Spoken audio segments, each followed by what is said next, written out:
Dalam politik, itu nggak ada yang namanya makan siang gratis. Akankah pasangan Capres-Cawapres Prabowo Gibran mampu mewujudkan program makan siang gratis tanpa korupsi? Misi makan siang gratis bisa terwujud kalau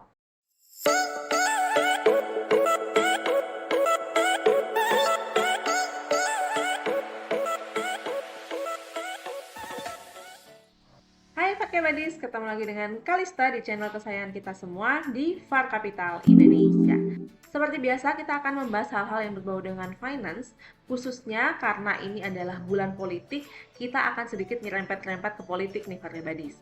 Ya, betul banget, kita akan mengkritisi mengenai salah satu program Capres dan Cawapres yang sekarang hasil real count-nya itu mengungguli kedua lawannya nih. Siapa lagi kalau bukan pasangan Prabowo Gibran. Seperti yang kita tahu bahwa Prabowo Gibran ini memiliki salah satu misi yaitu mewujudkan makan siang gratis untuk anak sekolah dan juga ibu hamil nih Farka Badis. Artinya, jika saat ini pasangan ini unggul dalam hasil real count, maka cepat atau lambat program makan siang gratis ini juga akan direalisasikan. Bahkan, Menteri Koordinator Bidang Perekonomian Airlangga Hartarto itu sudah menetapkan anggaran untuk program makan siang gratis ini senilai 15.000 per anak setiap harinya. Dan bahkan program ini sudah masuk dalam anggaran APBN tahun 2025 meskipun pasangan Prabowo Gibran ini belum disahkan sebagai presiden dan juga wakil presiden. Berdasarkan simulasi dan perencanaan dari tim pakar Prabowo Gibran, nantinya untuk program makan siang gratis ini ditaksir mencapai skala penuhnya yaitu 450 triliun untuk satu tahunnya. Tapi karena dilakukan secara bertahap, maka di tahun pertama hanya menghabiskan 100 hingga 120 triliun aja nih. Tapi meskipun hanya 100 sampai 120 triliun, itu masih angka yang terbilang fantastis nih Fatya Badis. Secara konsep memang ide makan siang gratis ini bagus banget ya Farke Badis. Bahkan di beberapa negara, program makan siang gratis itu terbukti efektif untuk meningkatkan kesehatan dan kinerja akademik siswa. Selain itu juga mengurangi angka absensi dan juga angka keluar sekolah. Secara nggak langsung juga program makan siang gratis ini bisa membantu keluarga-keluarga yang kurang mampu untuk tetap menyekolahkan anak-anaknya sehingga mereka tetap mendapatkan pendidikan yang layak. Beberapa negara yang sudah menjalankan program ini antara lain India, Swedia, Amerika Serikat, Estonia, Brasil, dan juga Finlandia. Well, jika mampu direncanakan dan diselenggarakan dengan baik, Far Capital yakin banget bahwa program makan siang gratis ini bisa bermanfaat untuk masyarakat banyak, khususnya bagi mereka yang kurang mampu. Bahkan aku sendiri juga sempat lihat di berbagai macam sosial media ya, banyak orang itu merasa bersyukur dengan adanya program makan siang gratis ini. Kenapa? Karena mereka mengingat pada saat zaman mereka sekolah dulu, mereka tidak mendapatkan uang saku yang lebih atau bahkan tidak punya uang saku sama sekali untuk sekedar jajan atau makan di sekolah. Jadi harapannya generasi penerus ini tidak merasakan hal yang sama seperti ketika mereka bersekolah dulu. Tapi meskipun banyak sekali potensi positif dari program ini, menurut Far Capital program ini sedikit banyak juga memiliki sisi kelemahannya nih Farka Badis. Dan akan sangat rawan jika nanti pasangan Prabowo Gibran ini tidak memiliki rencana mitigasinya. Jadi kalau dihitung-hitung 40% dikalikan 82,9 juta orang, setiap harinya negara kita harus memberi makan sekitar 33,16 juta orang. Dan jika dikalikan 15.000 setiap harinya, maka negara kita harus mengeluarkan biaya sekitar 497,4 miliar. Luar biasa fantastis ya Fatya Badis ya. Meskipun sudah dikurangi ke 40%, tetap saja negara kita harus mengeluarkan 490-an miliar setiap harinya untuk memberi makan sekitar 33 juta orang. Itu pun hanya makan aja ya, belum termasuk dengan susunya. Coba kita ingat-ingat lagi deh Fatya Badis. Program apa sih yang kira-kira nggak dikorupsi sama pejabat-pejabat kita? Ups, kayaknya nggak ada ya. Mulai dari proyek aspal, bansos, sampai dengan kitab suci pun itu kayaknya juga dikorupsi sama pejabat-pejabat kita.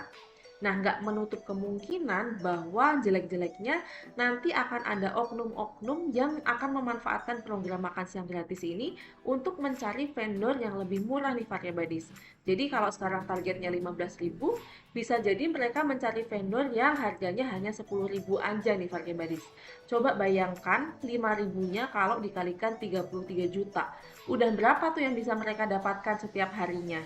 Sehingga benar banget kalau program ini adalah lahan basah korupsi jika tidak dipikirkan teknis penyelenggaraannya di lapangan. Apalagi mengingat besarnya anggaran dari program makan siang gratis itu hampir menyamai anggaran untuk membangun ibu kota negara baru, Fathia Badis.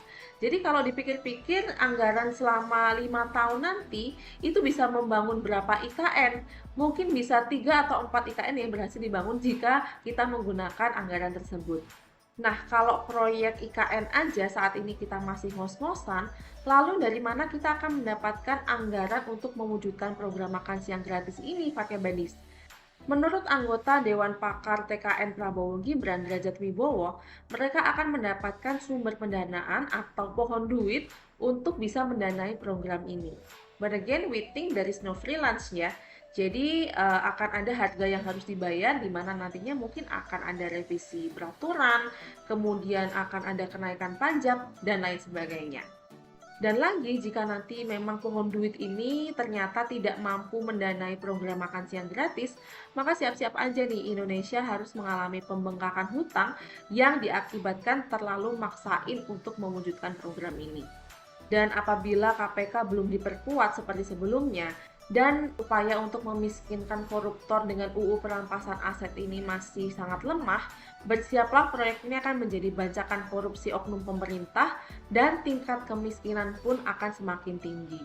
Dan menurut Far Capital akan lebih bijak jika pemerintah juga memfokuskan hal-hal ini nih Fathia Badis, yaitu pengentasan kemiskinan, pendidikan, pengangguran, dan juga polisi cepek di mana-mana.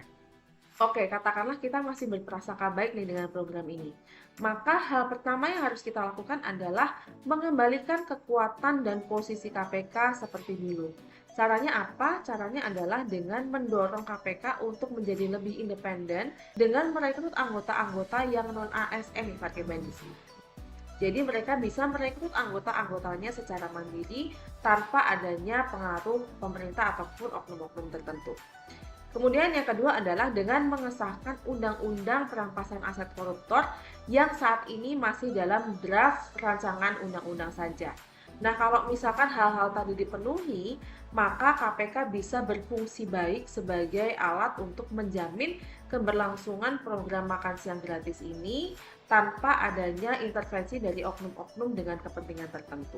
Yang kedua, untuk mewujudkan dapur bersama di berbagai macam pelosok di Indonesia, mungkin kedengarannya agak kurang realistis ya. Apalagi harus mewujudkan asupan gizi senilai 15.000 per anak setiap harinya jika tidak dilakukan secara terpusat. Nah, ini agak sulit nih Fathia Badis. Maka dari itu, rekomendasi dari Far Capital adalah dengan mungkin menyiapkan makanan instan dan cepat saji sehingga pada proses penyelenggaraannya ini bisa dipastikan gitu bahwa nilai asupan gizi ini adalah senilai 15.000 dan merata di seluruh daerahnya.